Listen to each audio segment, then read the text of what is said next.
The kingdom of Evermere was known for its grand castles, golden fields, and a prophecy whispered through the ages the tale of a lost prince who would return when the kingdom needed him most. But no one truly believed in legends anymore. Princess Seraphina, heir to the throne, had no interest in fables. She was a woman of reason, of duty. As the only daughter of King Aldrich, her life was set. She would marry a nobleman of her father's choosing, secure alliances, and rule. Love was a luxury she could never afford, until the night she met him. The grand ball at the castle was meant to celebrate her upcoming betrothal. Lords and princes from distant lands filled the hall, yet Seraphina felt nothing for any of them. The air was thick with the scent of roses and candle wax, the music lively, yet her heart was restless. Then he arrived. He was unlike any man she had ever seen, tall, with hair the color of midnight and piercing silver eyes that gleamed like the stars. He moved with effortless grace, his steps measured, precise. When their eyes met across the ballroom, something inside her stirred. "May I have this dance?" he asked, his voice smooth yet oddly distant, as if carried by an unseen wind. Seraphina hesitated, then nodded. The moment he took her hand, warmth spread through her fingertips, a strange contrast to the coldness of his touch.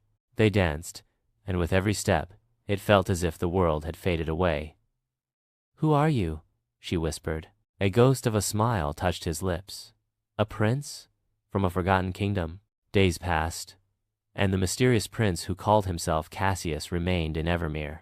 Seraphina found herself drawn to him, fascinated by his quiet intensity, the way he seemed both alive and distant at the same time. One evening, as they walked through the royal gardens under a silver moon, Seraphina caught sight of something unusual.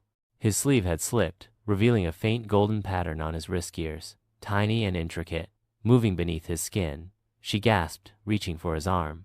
What are you?" Cassius stepped back, pain flashing in his eyes. "I am not like you, Seraphina. I was never meant to exist." Cassius revealed the truth. He was not born but created, built by a powerful sorcerer centuries ago. The lost prince of Evermere had died young, and in his grief, the sorcerer had crafted a perfect replica, bringing him to life with forbidden magic. But there was a cost. His heart, unlike a human's, did not beat on its own. It only stirred when he was near true love. "For years I was nothing more than a lifeless shell," he said, his voice laced with sorrow. "But when I saw you, Seraphina, I felt it." My heart beat for the first time in centuries. Tears pricked her eyes. "Then we can find a way to make it permanent. There must be a spell, a cure." Cassius shook his head. "The magic binding me is fragile. The more I love you, the weaker it becomes. And when it fades completely, I will cease to exist."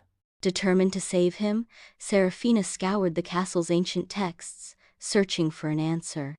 Days turned into nights, and Cassius grew weaker, his movements slower, his silver eyes dimming.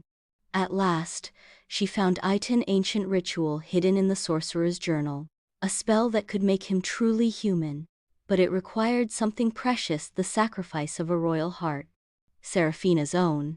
On the eve of Cassius's final night, Seraphina led him to the enchanted glade where the ritual could be performed.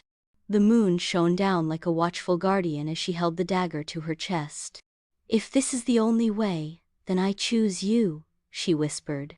Cassius's eyes widened in horror. "No, I cannot let you do this. You gave me your heart the moment we met. Let me give you mine." But just as she pressed the blade against her skin, Cassius caught her hand, his entire body trembling.